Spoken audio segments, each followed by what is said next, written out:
Hi, welcome back to Future Path. And for those of you who have missed the first part of the conversation with Bhakti Devi, I sincerely urge you, please look up the first part. She shares the journey, and you'll be really be able to connect where she comes from and where this conversation is going and where it started also, because you won't know from where it's coming unless you catch the first part of the conversation, because she shares her near 30 years of learning and experience of working in water. So that is where a whole lot of perspective of this comes from. So if you really care to understand this part, I really urge you to look up that conversation, and then you will be able to connect. And once again, thank you for your support and enjoy this conversation. Well, Bhakti, once again, thank you so much. And diving Yep. straight in, why Jal Smruti? And also, I like this Yes. making our world Sujalam Sufalam. So maybe Yes. to the Yes. uninitiated, right? You could just give a Yes. quick background to that line Absolutely. as well to I our will. I audience will. and listeners. Sure. So I will. I'll do that upfront.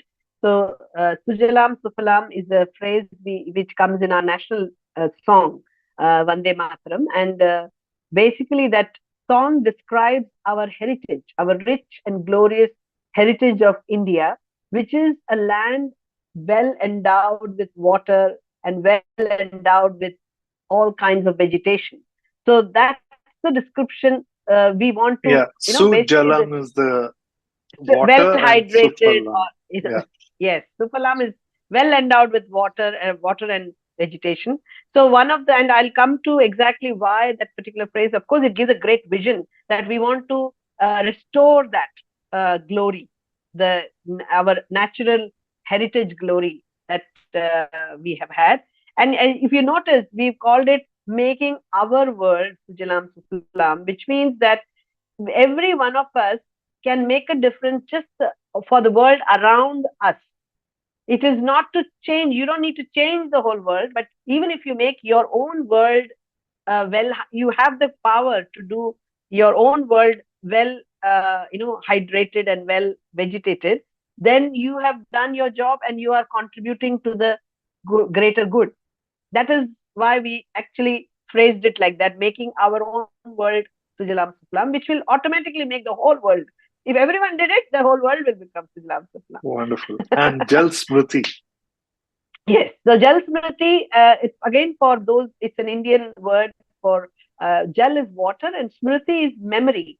So the reason for giving this name is because during my journey in India, because I must say, just to recap, I moved here and relocated in 2017 after working for about 23 years in Australia in the water management sector.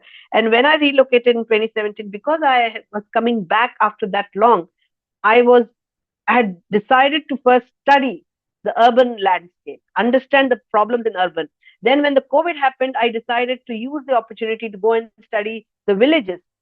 So I spent a lot of time in UP, the villages of UP, and also Maharashtra. So that was very important for me, because one of the things I told myself is I don't want to create a new NGO until and unless I have the clarity and the conviction that I have something new to say. Otherwise, there are many NGOs. I can join them and work with them, right? So that was very important for me. So during this, after about 3.5, 4 years, in 2021, I finally reflected on all that I had studied in the villages and the urban areas, and a couple of realizations, epiphanies happened. One of the realization was that even though I have worked in the water sector for this many years, sustainable water management, doing sustainable water management work, I felt that we always only focused on water to look for solution, that we have to become water efficient, we have to reuse water, we have to recycle water, we have to recharge water, but we never, as if water is in isolation. In nature, water doesn't exist in isolation. The water cycle, the natural water cycle, is teaching us that, and it has maintained water for eternity. Water has always been there for eternity, and it is because of the water cycle, natural water cycle, which we all learn about it in school. But I guess what nobody teaches in school is the whole point about learning the water cycle. What about the water cycle? Why are we learning that this is how the water goes? What's the point of learning? That I got realization that why the reason the water cycle, the way it works is water in relationship with the vegetation, water in relationship with the soil. That's what makes water perpetual and sustainable. Because if you break those relationships, water gets unsustainable. We become water stressed. The reason we are in water stress is we have broken those relationships, and we breaking them is one thing, but not acknowledging it, not offsetting for it, not compensating for it, not making any effort to restore it, to repair that relationship that we have broken, is which means that if you only work on water, you are only focusing on one third of the problem, of the issue. You're not doing, in fact, I would say if you look at the combination, permutation combination, it's like 1/9. Because in Indian language, there's a beautiful alliteration. It says Jal, Jangal, Jameen. Water, soil, vegetation is called Jal, Jangal, Jameen, which means this triad. Jal, Jangal, Jameen is a triad that represents the natural water cycle. It reminds us that it is a relationship between all the three of them that is what sustains water. And that realization I felt has to be, that narrative has to be shared and also it should be reflected in what we do. So one of the things, so therefore I felt, yes, this is something, it needs, if I create an NGO, it will talk about this. Second realization was that, what I realized is water, because when you are working in a water as a professional, you think water is the center of the universe, which is not untrue.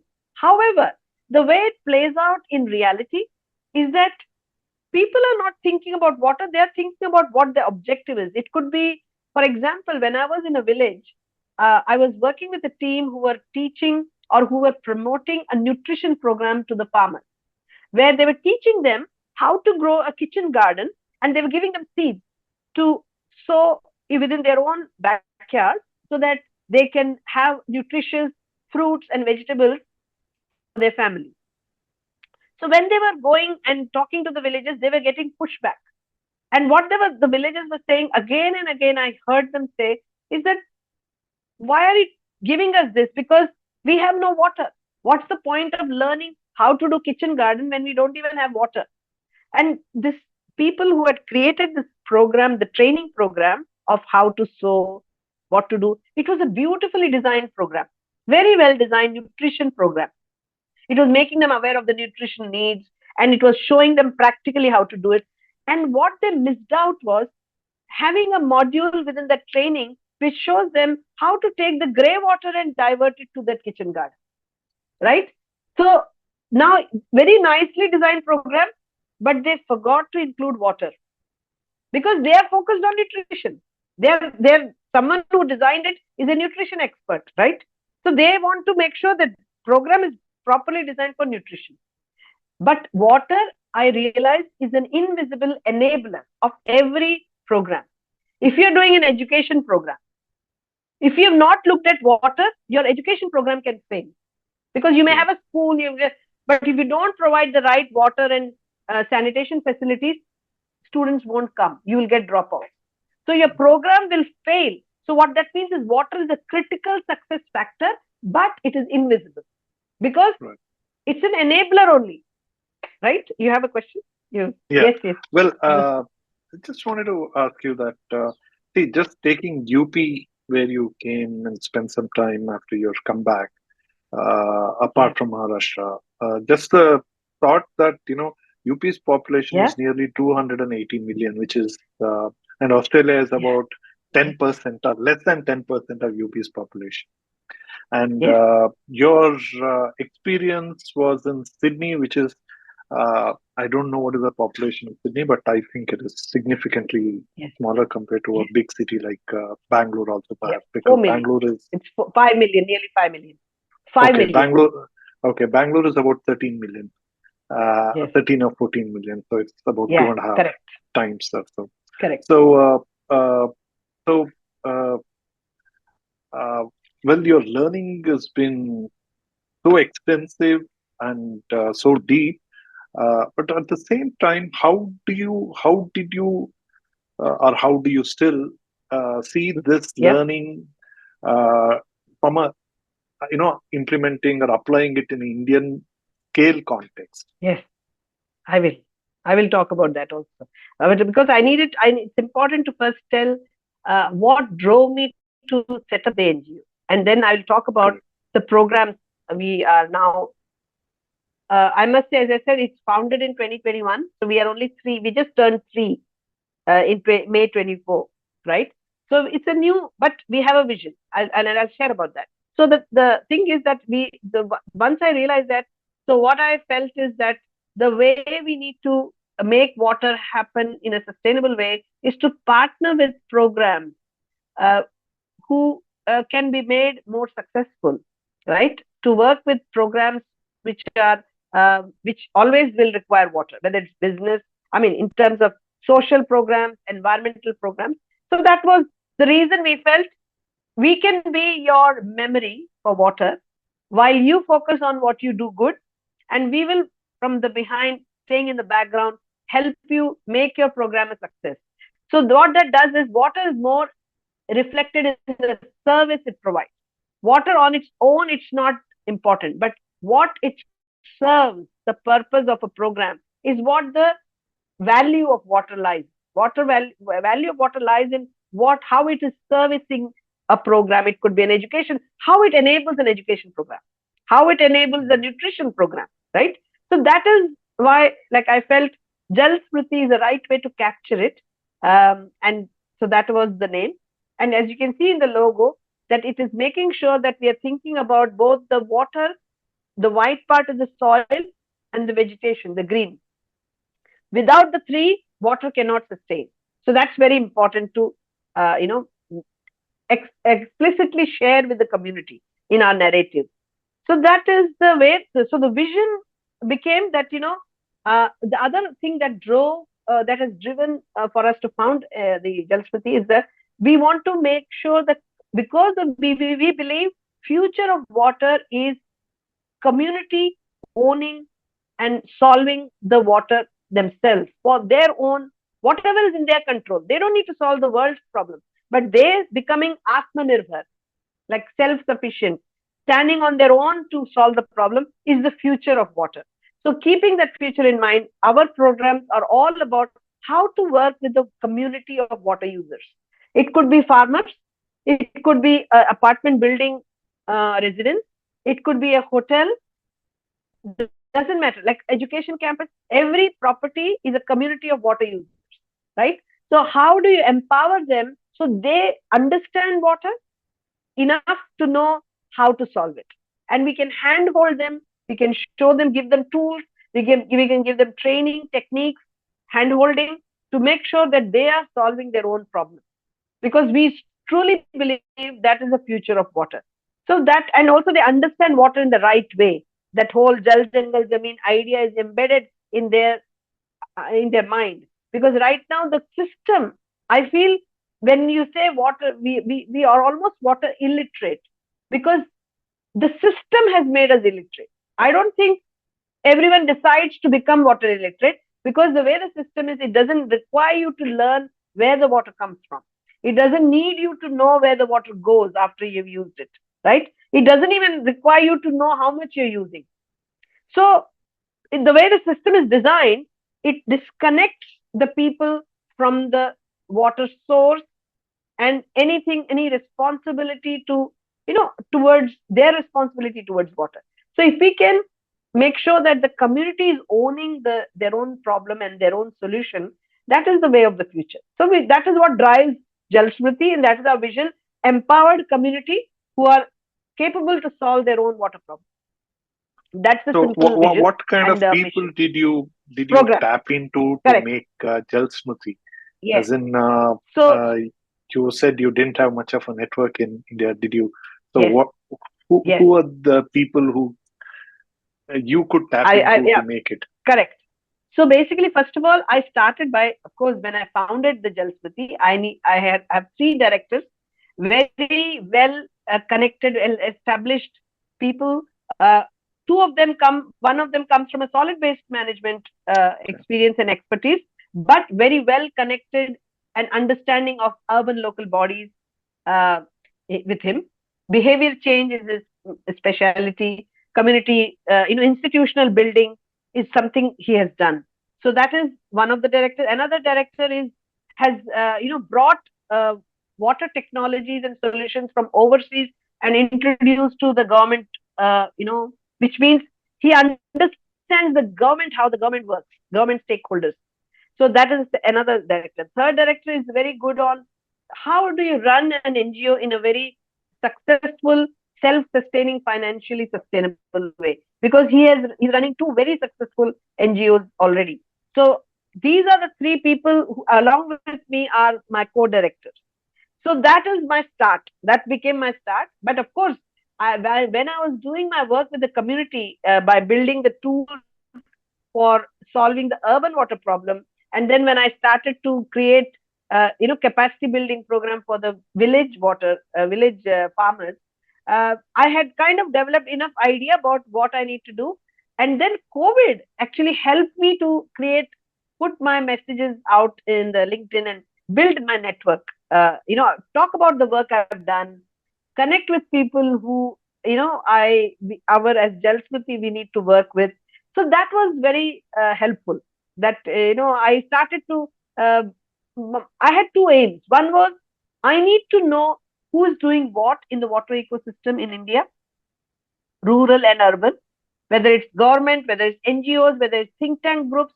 I need to know who is doing what, and which I had got a good idea of even before COVID.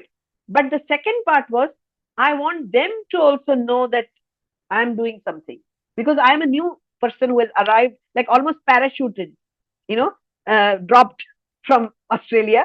So I need to make sure that I give enough value to add enough value to the conversation, so that they also take notice of the work I'm starting to do.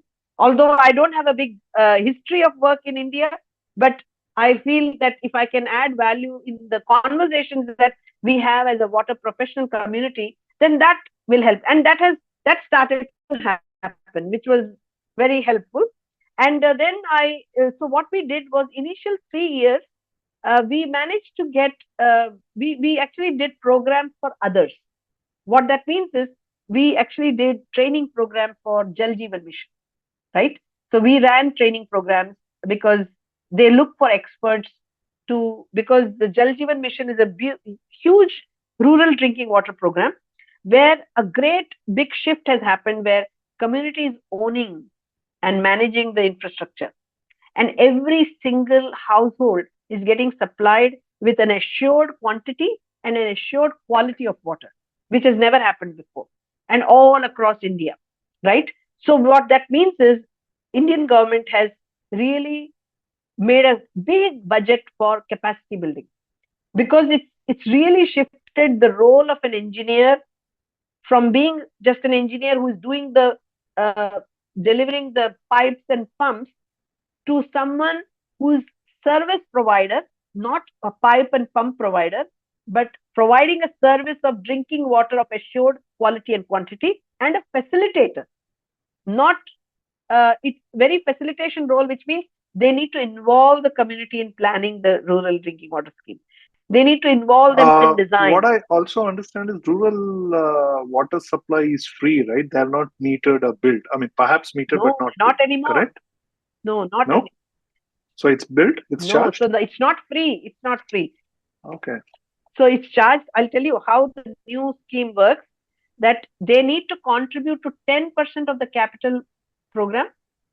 90% is contribution of state and central government combined, right? So they have to contribute 10. And once they've built it, they all are trained. There's a village water committee. So they're trained on how do you assess what should be the bill, or what should be the charge how you should charge the community, how you should account for what is the cost, so that you And when recover is the this, cost Sims? by your. This is already in all the Jal Jeevan schemes. As soon as they are implemented, they have a training given to the community's representatives on how Okay. to do this, because they are the ones who are in charge of running, operating, and maintaining. In what way? Not in a technical way, but in making sure everything is. They have to do water quality tests. So there's a Mhm. person who's trained on how to take water samples and make sure water quality is sent to the So lab for testing. who funds the infrastructure to start? I mean, Government of India. Government of India and state government together, they fund the infrastructure up to 90%. and 10% comes 10% from is for the community. Community community, has as to in how, contribute to the. They collect the money before they build it. or at a village panchayat fund, is it? Correct. Correct. Okay. At a village level. This is sorry, at the village level. And then they also have to maintain it by. So if a pump, for example, they are taught how to look after the pump, and if the pump breaks down, then they can call the So government a engineer local to village come and fix. panchayat is trained to operate like a city municipality from a point of Correct. managing all this. And Correct. to sustain it, they also have to start billing it, billing the Yes. consumers. Yes. Yes. And it is not. It Okay. is done by the community, not like not one person. It is a Yeah, yeah. The committee which panchayat the is also a local community correct. elected, so it's a local Yes, but administration. not just no. So it is that is the elected committee, but there may be a different group of people who are elected or Mhm. selected by the community to rep. That they should have at least two women in the Mhm. group. So there's a condition on how the composition of the water committee is. So it Right, should have right. young people. It should have Since women. when is this in practice? This is the Jal Jeevan Mission came into being from 2017, 2018, 19, I think, and they've been Okay, rolling out. nearly Of course, five it years took now. time, but because of COVID, Oh, the it wouldn't starting of have the gone project fast, took. yeah. But they have almost covered 80% of the reach all over India. India? So Wow. yes, they're about like they're only short of a small percentage to reach out and build the thing. Every state is Oh, on okay. track. So I think that the toilet mission perhaps contributed to managing given the That's what. sewage Yeah, effort correct. better. Okay, okay. Now things Yes, are okay. In isolation, yes, it was a mess. I was always wondering what is the point in yeah, setting up if there is no proper sewage plan? So there was yes. already a plan. So this fitted in well. No, but this is not sewage. This is rural drinking water scheme, Jal No, no. Jeevan But Mission. even to have a toilet, if you Yes, don't have a broader plan like this, that would have failed, right? That was my yes, thinking as well. correct. So I'll tell you one thing: the toilet scheme in the rural, it doesn't require a sewage system because You don't? Or there it is just goes into always the an pit. there's that pit is not just a pit; it's actually a treatment system. So it actually gets treated, and then you can. There is another different scheme called fecal sludge management program, and Or it that then is after associated with that? 3-4 years. Correct. It's after 3-4 years they go and take the manage the septage, which is which it Okay. collects because of treating the wastewater, and then it leaches into the groundwater. Not groundwater, it infiltrates and cleans it. But the reason they did the toilet program first is because the water is going to rely on the catchment, and if they have open defecation, then the catchment is Will get having affected. contaminated water. Correct. So because of that, they first cleaned up the catchment by having a toilet program, and then they started the drinking water program. So that was the sequence, But thought is process this all behind properly, is it built into that education of this village panchayat? Because unless there is a it. Is. proper It is. education on each of these things, it's going to be a It is. disaster. There is lot of resources. There's lot of And education happens budget. through the NGOs, is it? Yes, yes, Okay. yes. They have budgets And where they engage NGOs for doing the education. They provide resources. So there's a big budget. It's a very one of the largest program uh, of the world, I would say, because the yeah, scale must is be. so big, The size and and scale is also so huge. fully funded by Government of India. Because Wow. earlier drinking water programs would only happen when someone was giving a loan or an aid. But this is completely Government of India's own program, and it is quite a remarkable one because yes, I mean, because it's such a big program, of course There will always be places where there has So been some I know problem. you've been But appreciating it. In yes, fact, much of it is a learning for me. But yes, if you wear your Sydney Water hat and look at this, yes. where would you shoot holes? Well, I mean, not to criticize one, for the criticism, yeah, but yeah, no, no, no. from a point of See, I'll tell identifying you, what needs to be. I can tell you, there's nothing to basically hide. But what I think where they could have, they can improve is whenever they have a, and it's very, this is what happens when politics gets, the front seat. So because they have a large program, very commendable, detailed guidelines, policies perfect, up to the mark, budgets are there, everything is there. Now, what they do is that they, instead of, because it's a big paradigm shift for the engineers, because they have never done talking to community. They never have asking them to participate in planning, design, and implementation is a huge change. For community, they have never participated in a process like this. So, what they would do if it was Sydney Water, what they would do is they would have a change management process in place. So, what the change management process does, it acknowledges that everyone involved is going through a big change. That is at the And last mile, therefore, you're saying. for the first year, yeah, whether it's community members, engineers, everyone is going through a big change. Engineers are no longer, they have to be acting like a community social engineers. They have to talk, they need to know how to talk to the community, how to involve the community. They have never done that. That was not the Mhm. job of engineer before. So But is knowing there and an effort acknowledging, done like that, or you are suggesting that should be there? yeah. So in the absence, what I'm trying to say is that when you don't have a change management process which acknowledges the fact that there's a big shift in both the community and engineers, they cannot, they have to learn on the job, which is impossible, right? And what that means is, of course, through the training they want us to train them, but at the same time there's pressure on them to deliver the connections, show the connections, how many connections. So it's like you have not even waited till they have grasped the change, and you're putting pressure to deliver, which would have been better if you gave them 1 year of change management. By taking it slowly in the first year, automatically things will speed up in the following year, because people have understood what is expected. Community has understood it. They've been given the time and the hand holding required to understand and appreciate the change.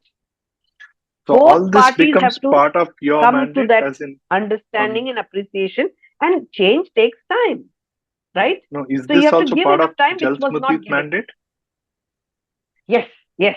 So therefore, what we did was, when we had to choose what training would, because we all have to bid for the training that we want to provide as the experts, because they have a whole long list of technical training, lot of trainings, right? You do it at We where? At a chose state level, or you strategic, do it at a government of India level? state level, state level. Oh, Because what so they do is, once okay. you've identified what, yeah, it is at a state level.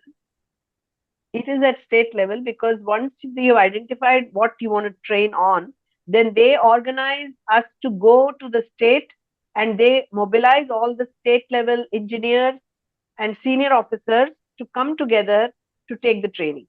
So, because our training was more, we chose training which was more about building your skills on how to participate with the community, how to take community participation, how to build institutional strength, how to, view your role in a new way. So, all those soft skills, we picked those topics because we believe It that kind of fitted in the your they need it. dual learning at Sydney Municipality and Sydney Yeah. Water. Also. It was Yes. it was like you were prepared for And this. also, correct. And also the thing is, they always give you government training. They'll give you set of, you must have PPTs and you must give us PPTs to show that you delivered a training. So we would give the PPTs, but what we would do is workshop. We would have an interactive training. And And that you was operate in very, which very region? useful UP, for is the, it? no. So what happens is, we could be given any state to go and train. We were Okay. given Leh, Ladakh. We were sent to Okay. Rajasthan. We were sent to Telangana, Andhra Pradesh, Haryana, Maharashtra. So they decide wherever, because they get requests. Then they create a timetable. They mobilize the But engineers, officers, but and then they. see, each state or each region means different language. How do you find Yes. resources at each place? Okay. So now here we are not talking about community. Here we are talking about engineers and officers in each state. Even then, they need to be spoken to in Yes, their local yes, native yes, language itself, right? English yes, won't work, yes. or even Correct. Hindi won't So work for that matter. yeah, no, Hindi works because see, Haryana, UP, we used to Right, talk Hindi belt. Hindi. Then Leh Ladakh, very good Hindi. They like Oh, Hindi. is it? Uh, Okay. I thought yes, they have a very local good Hindi they dialect speak, as and well then. they speak perfect Hindi, and they love speaking Hindi. That is Oh, one thing interesting. I discovered. Rajasthan, uh, Rajasthan, Telangana, you don't yes, need Rajasthani. Hindi works anyway. Hindi, no, Hindi, because engineers and officers. I'm not talking Okay. community level, like Okay. engineers and officers. And Maharashtra, I can speak Marathi. So initially, of course, when we say training, I was the one giving training, right? Because we Okay. don't have a big team in the bootstrapped three first initial years. So we are kind of Mm-hmm. making some revenue from Also, providing you these still training remember programs, your right? Marathi. Yes, yes, very much, very much. Okay. And Tamil I can speak, of course, because I'm a Tamilian, So right? you went to Tamil So Nadu as well. yeah, Tamil Nadu not so much, but Telangana and Andhra Pradesh, what happened is there were other trainers who were local.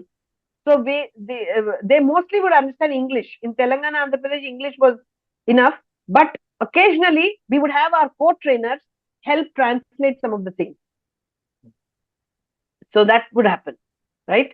So yeah, so I think what I'm saying is that training, Jal Smruti was doing training in Jal Jeevan Mission, training for Atal Bhujal Yojana.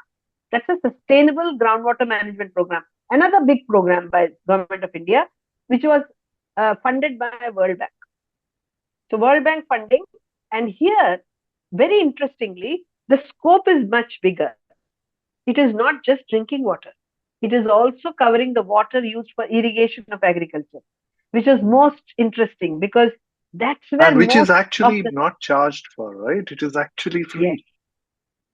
And yes. that's significant. So correct. And that, so what happens is, so I get now an opportunity to look at the world of irrigation from inside the government camp.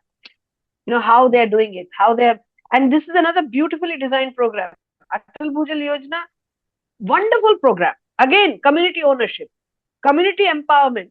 What they've done under that program is every village, they get the community mobilized and create a village water budget with all of them involved. Secondly, every village that is part of the program, not all, it is only done in 7 states, right? Water stress states.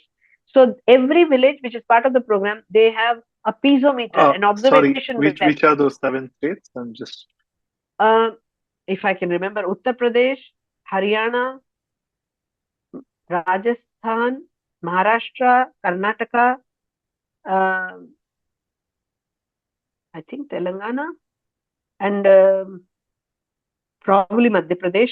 I have to check because we only worked. I mean, I had an opportunity to go to Haryana, Maharashtra, Karnataka.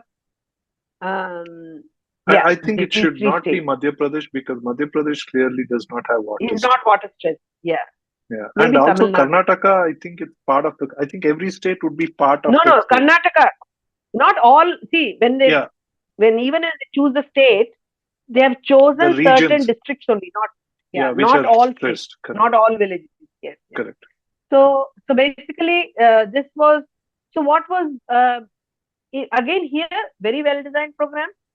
Mhm. Village water budget is happening. Every village has got an observation well and piezometer, so that they're actually able to see what is the level of water that is in their area, in their village. So when they do the water budget, they get to see that they are in the red. So in Mhm. order to not be in the red, they need to do drip irrigation.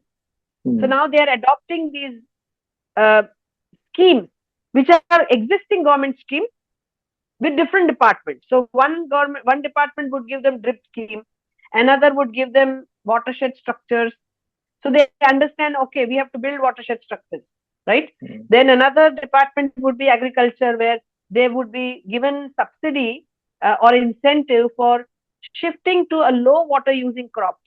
But do you see in your experience that each of these different departments coming under different ministries actually work together? Because at the last mile, they need a proper So that is what. coordination, right? So Otherwise, yes, exactly. So our training was all about how do you collaborate? Why should you collaborate? And what is, how do you know you're collaborating? All that we were oh, teaching. so that comes into these NGOs' efforts in trying to stitch them up to the. Not really. It was because there's no NGO here. They have to do the work themselves. The government has to do the work themselves. It's a pure government program. No NGOs. Oh, is it? NGOs only are engaged as a trainer. That's it. Otherwise, the work has to be done by the government. It is no longer NGO is supplying water to a village. So, Correct, in but fact, what they say is that if you are an NGO who has been doing this work, you are advised to partner with us so that you're not duplicating the effort, effort. Correct. Hmm. right? So, And and this is again, when they done at partner, what level? Is it at a state government level or a state local government, because water is a village panchayat level? state government level is when it Okay, is decided. It okay, is how it okay. gets decided. And Hmm. also, even when you partner in this program, they don't provide you funding. They say, the doors are open for you to come and do what you want to do with the community. But they don't have a separate funding to give them because they are doing the program themselves. And Hmm. so what it is about is converging all the different department schemes and implementing it in a village. So in this, what I noticed is there there's no line department program which is making the farmers shift to natural farming, Mhm. which we believe is going to contribute to the groundwater replenishment, because the chemical farming has caked up the soil, it has increased the demand for irrigation, and it has reduced drastically the water that gets recharged through the farm. So even though it is an important program, because the mindset is water, not soil, so anything that is, there's no connection, so there's no connection made. The dot is not connected. So when we are a trainer, we can only do what is within the scope. But it was allowing us to learn about the gaps Mhm. where we could possibly contribute, Mhm. right? So then I made a mental note that this is missing in the sustainable groundwater program. Mhm. They don't include conversion to, if they're serious about groundwater to be sustainable, what is the point of saving water with drip if you're not doing anything to change the soil structure by getting people to adopt natural farming? It's a voluntary program. Every program is voluntary. There's no force. But at least you should offer them the incentive to shift, but they don't. Okay. So this is because there's a all like everywhere there's a bit of a disconnect in the thinking about water, how to save water. We only worry about water. We don't make the connection between what we are damaging the soil and it directly impacts the water, right? So, and then we got engaged to do another study where we were asked to go through all the states that have the program of Atal Bhujal and see what could be improvement that we can do. So in that process, we came across this Maharashtra where we found that these farmers, particular villages which we visited, very, very water stressed. They were water stressed because they used to grow sugar cane, very water guzzling crop. And they all have wiped out sugarcane. No more sugarcane. Even if there are few who are growing, they're growing with drip irrigation. But many farmers are experimenting with dry horticulture, low water use vegetables and fruits. And some farmers have shifted to natural farming. And this has happened because of two reasons. One, because there are some very good NGOs who are actually training the farmers to shift to leave chemicals, how to farm without chemicals. And that their program is so good that they not only give them a training, but they handhold them for a year. So that program has every year they have a cohort of farmers doing it. So by the time when I went to that village, they had already had 3 cohorts trained, and they were all doing natural farming, even though they are not fetching any greater value for their product. So I asked them, how come you are still not got the market linkage, but you're still doing it? They said, because we love what has become of the soil. You should see, they were so excited to share that you should see the soil, how it has become now. We were like fooled all these days with this chemical fertilizer. So basically they're saying that we have seen how we were kind of trapped. Now we've seen the trap, now we are out of the trap. And I can, one of them said, like, I don't have to go for 10 days to irrigate because the water is held for so long, like good amount of water is held in the soil. So my neighbor farmer goes, how come you didn't even, because every day otherwise I had to irrigate. And my neighbor farmer goes, you were not even here for 10 days and still your plants have shot up. But look at mine, what's happening?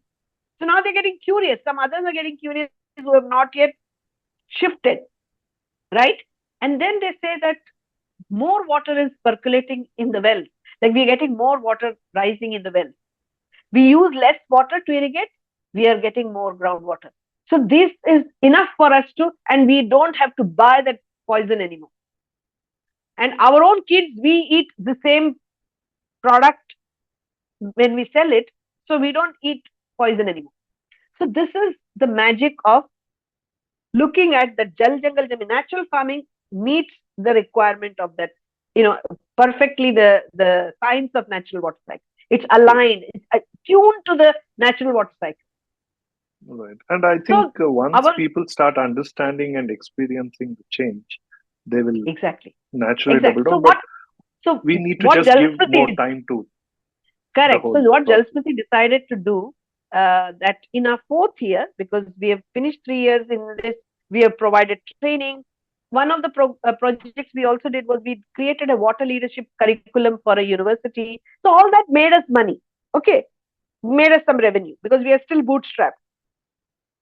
The 4th year, we want to do our own pilot. And this pilot is about the rural. We want to help the natural farmers in a few villages connect to the market and get better value. We also want to expose them through peer-to-peer learning about profitable models that other farmers have done, to come and share about it so that they can switch to a profitable model of natural farming. Because if these farmers who've already shifted become profitable, the others will follow them because others are watching. The early adopters have done the shift. Now, if we can make them successful and profitable, then the shift, it will happen very naturally. Success creates more success. Correct. So that is the rural program in the 4th year. The urban program we are doing is, remember the tools I developed during my research stage? So we are created a program around each tool. So we provide what we call as water positive apartment program. So this program is a subscription fee based. A small nominal subscription is charged on an annual basis, and in that we give them an assessment, a holistic assessment of the building, about they get to know about which cities are you doing. Any city can take part in this, so they can have you got started sign up for the program.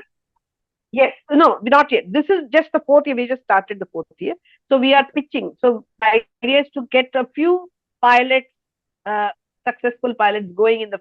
Why the 4 years? Because CSR funding to access it. Because CSR, you know that the mandatory rule that for-profit companies have to allocate 2% of their profit, that has unleashed a lot of funds. But most of the CSR require you to be at least 4 years in existence. So we feel that if we can create some good pilots to show to the CSR for funding the scaling part, then that's the game plan right now. So the vision is a community within the rural area becoming very savvy about the best way to switch to regenerative agriculture, so that that's the correct way to manage their own water and go profitable models. And the urban side, that they become their own water service providers without having to reducing the dependency on outside water, because it's possible to do. So that True. is, and so we are working with the solution providers also to see how we can, what is it that we can do to influence policy so that the people get incentive to introduce these solutions within their building. Right now, there's no policy, there's no guideline, there's no standards, there are no licenses. So the community doesn't have the trust with the solution providers. How do they know who to go with? How do they Mm. know what to do that we are trying to solve? But once they know what to do, how do they know how to pick the solution provider? So can we? So we are trying to kind of facilitate a alliance and coalition where we can try to give more trust to the community by being that we're going to set some standards, we're going to create some guidelines. So we become as an alliance a go-to group where community can come and consult and take education and learning without a bias, right? So that they can be more confident in taking up solutions of that are already available in the market, but they don't have a trust because they don't know how to go about it. They don't know whether they are the right people or not. So this Right. is what we are doing in Jal Smruti on urban and Wonderful. rural Well, areas. I just want to take you a little, maybe Yes. 60,000 feet above. Priya, I was reading some time back, maybe a couple of years ago. I'm never quite taken aback by what I read. That the Earth is about Right. 4.5 billion years old, and water on Earth is perhaps even 6 billion years old. Uh, Yes. so, so, so two things, right? One is that water is obviously older than Yes. everything that is on Earth, Correct. and perhaps, Everything. and Yes. the second thing is, so water has survived everything else, and Yes. uh, and we've also had historically rivers die. Saraswati is a river of the Vedic time, right? It probably died 10, 12,000 years ago, and cities have died. So it is the organic cycle. So given that, one, is Mhm. this term water security relevant? Right. Okay. So, okay. So let me first say something that when we see a water crisis or a water insecurity or water stress in any place, which is all about shortage of water compared to the demand for water, some of it is can be put on environmental or climate change, but a lot of it could also be because of the mismanagement or the sometimes the corruption in the way the system runs, right? So we cannot, so we have to be very mindful that there are certain things you could be doing to fix the system, but we cannot always get away blaming the climate or the rising population, right? Because we can plan and manage water, and there are ways you can do it, and you can choose to also ignore planning, ignore management for political reasons, like you're saying, offering free water and all that, like doing something randomly without really thinking through it, that can really seriously damage the sustainability of water. Secondly, for example, especially in India, what I notice is that, for example, they have this Kaveri dispute every summer, right? Which is all about sharing the water in the river between three states. And if you closely observe the news or what is being discussed, it is only about the quantity of water that needs to be shared. Now, what is missing in that conversation, which even public wouldn't know, because this is something we need to, as NGO, communicate and educate to people, is water in a river is a result of what how the land or the catchment area, which we call, where the water drains from, is managed. How the land use is managed was what determines how much water flows in any river. So we say a river is a report card of what is happening in the catchment. If you are not having water in the river, you have to look at the catchment and you'll see the reason why. There is deforestation, there is blind urbanization being allowed, allowing crops that take up more borewell extraction. So all this leads to the river running dry, right? So if you want to give people the rights to water, you also have to talk about their responsibility to manage the catchment.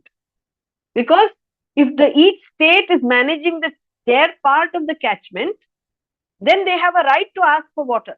If they are not doing the right thing, if they're not managing the catchment to protect the water that should flow in the river, but you're only talking about the rights, not about responsibility, that's a big gap, huge gap. So and that's a lesson for every.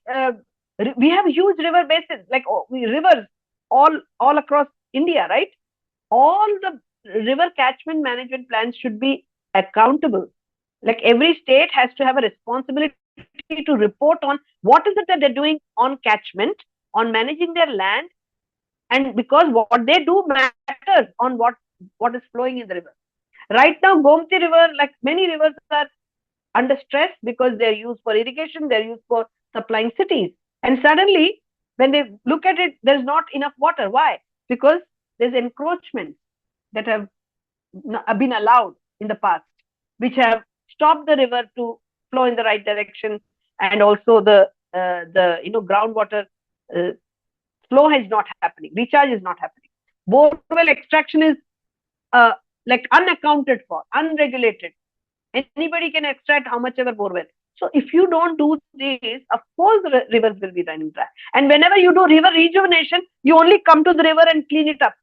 That is not river rejuvenation. River rejuvenation or the lake rejuvenation has to be what you do on the land, what you do with the community. This will just happen. Water will just happen in the lake. If you take care of the land and the community, how you should treat, then water is just a result. It's not, you don't have, yes, you can do the cleaning up, but the cleaning up doesn't go anywhere if you continue to do the nonsense on the land and community is completely disconnected and apathetic. So where in the world do you think it's done nicely or something that could be emulated? Australia is a good.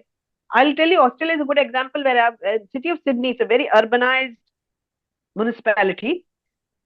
It has it drains, its land drains in three different, one part drains in Sydney Harbour, another part drains in Cook's River, and another one Botany Bay. They have a Sydney Harbour catchment management plan. They have a Cook's River catchment management plan. How do they do it? They make sure that who are the people in the catchment of Cook's River. So 8 councils, we would get together regularly to discuss how do we work on the community to engage them, what are the things we should be doing so that the catchment is managed well, so that water stays clean in Cook's River because it's got polluted. Another example, drinking water that we in Sydney get from the river surface water, which is dammed and we get the water from, the catchment area for drinking water is so protected, no development is allowed. They are monitored to make sure they are not having some outside animals coming and defecating there, because they will end up in the river, in that water, surface water, and that will contaminate the water. So every drinking water catchment is protected, and there are strict rules about what you can and what you can't do. It's there in most countries. But in our country, we don't seem to make the connection between catchment and the river. Even a big government-funded organization like National Institute for Urban Affairs, like they're all the leaders, thought leaders. They have river, river cities program. So it's all about the river. Nobody's talking about catchment. Until you talk about catchment, things are not going to change. You can't even use them in your terminology because you're not doing anything about it. So these are and that's all by a stroke of one pen, which can write a policy and make sure that the policy is accountable. Do you think the conversations are changing from your experience in the last few years here? Well, to be honest, for example, Ganga, the Namami Gange project, right? There was so much pollution in it that we have just started to make sure that the sewage that is discharged in it gets treated. That's like the kindergarten of river cleaning. Kindergarten. because it's like point source. We call it very clear, visible source is being treated. But what is not happening is diffused sources, which is like comes from the land, and the way you manage the land that impacts the groundwater. That is not being looked into. That is not being looked into. So there's so much to be done, but then the tendency is that can we do things which will build some, which will have some large contracts, large things will be built, and there's all under motives about it. We all know that, right? Same way, when they want to solve the river, we want to link the river. That's the most ridiculous idea. Linking rivers, where you're not even taking care of the river to flow. What will happen when the rivers are dried? What are you linking? Air. What will they transfer? You're not really, you're still going away from the problem, right? The root cause. And Is they talk river linking proudly about linking rivers. still a project It is still on that the is still agenda. in? And it is Oh, okay. proud, very I proudly we thought they talk about. dropped it. Okay. No. They proudly talk about the Ken Betwa River linkage program. And it is like, come on.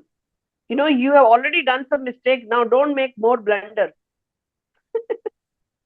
So this is So a do frustrating part. you see there is an organized opposition of sorts in the Very community weak. based entity? I mean, NGOs, anybody opposing That it?